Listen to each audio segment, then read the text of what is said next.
Hi guys, welcome to my channel. In this video we are gonna talk about teachers' mistakes and how to avoid them.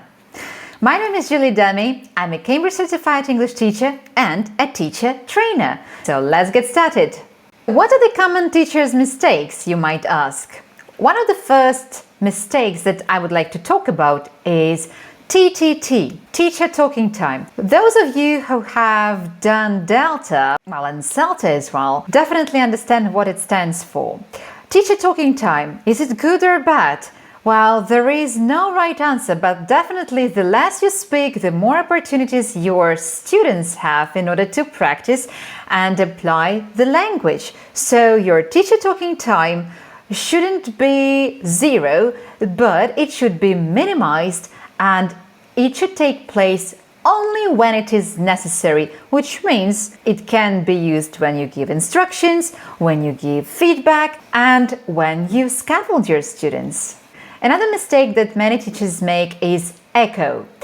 Echo, what does it mean? Echoing is definitely not the thing your students may benefit from, so stop echoing. It can lead to embarrassment. Your students may feel lack of confidence, and it just doesn't bring any benefit to your classroom. So don't echo, don't repeat the answer that your student has just provided.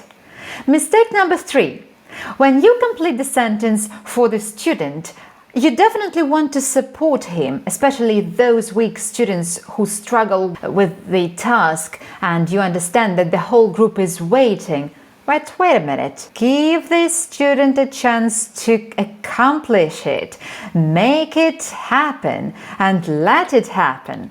So this is totally up to you, but I would say when only you have a chance to help your student, it's not the best way to complete the sentence that your student has just started. Instead, listen carefully up to the end and then join the conversation, help with some particular feedback, and probably your student will even self-correct, which is an amazing thing, and you should let it happen. Another mistake that many teachers make is complicated or unclear instructions. Well, I think that you were in these shoes. I was definitely in these shoes before, when you wanted to provide a lot of different details, explain the instruction, which made your instruction wordy and rambling. It's something what definitely your students might not benefit from, and you need to be really very careful when you want to put more than 2 sentences into your instruction. Think carefully how you can minimize your instruction, how you can shorten and simplify it so that it might be easily accessible by different students, weaker ones and stronger ones. The 5th mistake that many teachers make is asking, "Do you understand? Do you understand what I mean?" Well, that's definitely not the right question. When you want to ask, "Do you understand?" what do you really want to know?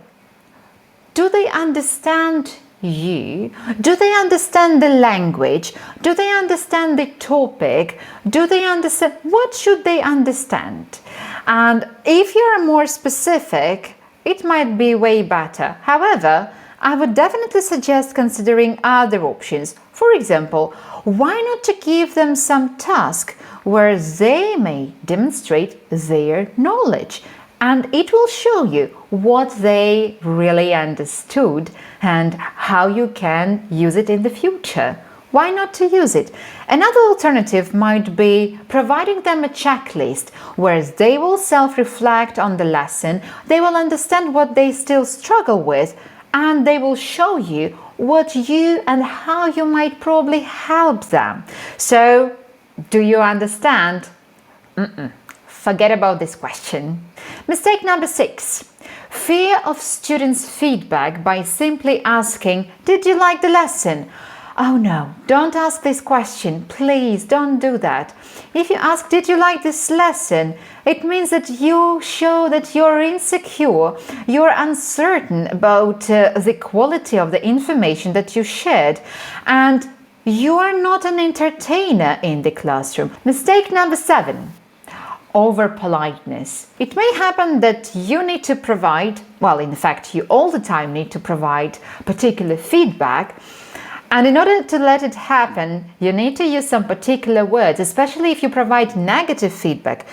We all know that we need to use some tentative language in order not to embarrass anyone. Using this language may be sometimes confusing, especially if we talk about different countries with cultural differences, where the level of directness may differ. Let's take the Netherlands, for example. In the Netherlands, people tend to be really direct, and if you start using tentative language and overusing this tentative language, you might seem to be suspicious, and this is something which will definitely not help you to build up trust with the person you are talking to. The same happens in the classroom. If you start thinking about how to soften your language, it may happen that it may lead to misunderstanding, and it may be quite misleading. Your student might not understand what you really mean. If you want to soften some negative feedback, your student might consider that there is no problem at all. And in your case, the most important thing is to demonstrate how the students may improve. Another mistake is lack of confidence in self, the materials, students, activity, making it too easy, downgrading your language when it is not necessary. All these things are the mistakes that many teachers make. Try to think about the materials in context of the students' needs. Try to think about your students in context of what they can do and believe that they can do it, because this is the chemistry. They can feel what you feel, and when only you enter the classroom, they can read your emotions and what you think about them. This is something what you need to consider, and all the time have faith in your students. This is definitely the key to success, and you shouldn't neglect it. Mistake number 9, overhelping. I know that you're a teacher and you think that your role is to support and scaffold your students.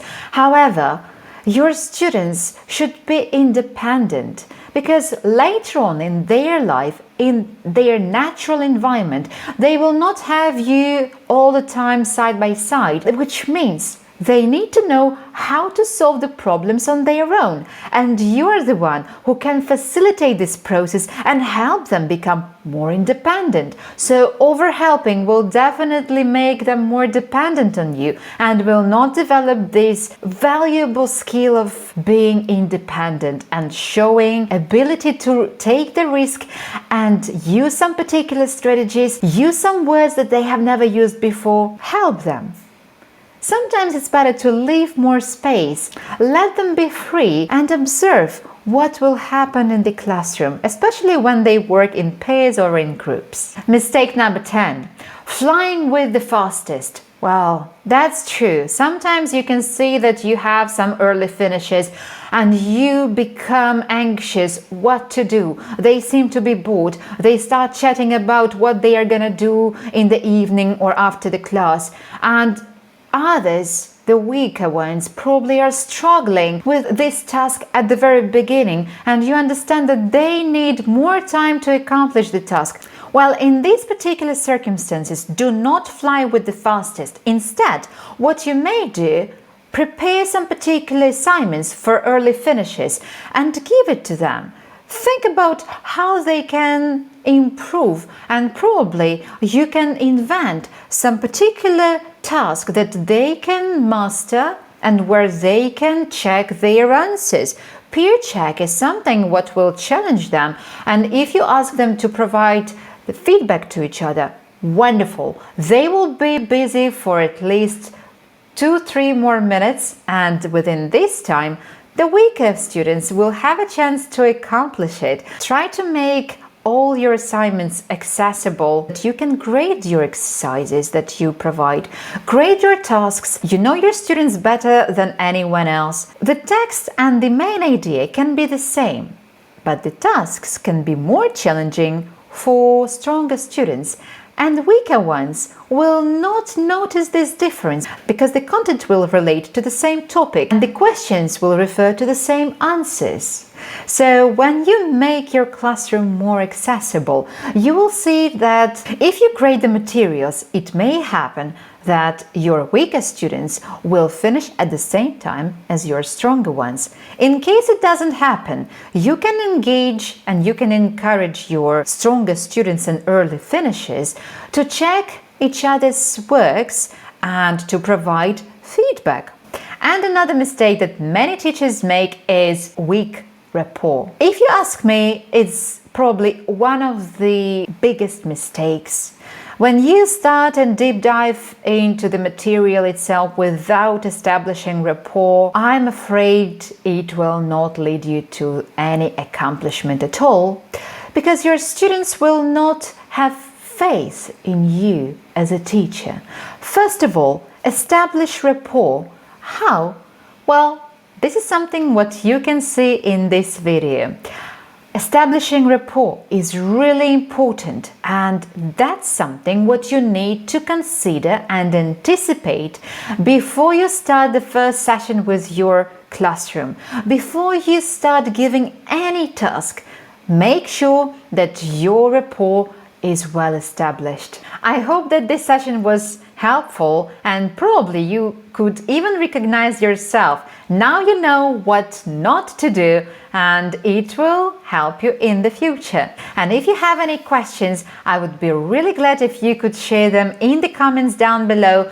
If you found this video helpful, please like it, and it would be great if you could start following me in case you want to receive some videos like this. See you in my next video. Bye!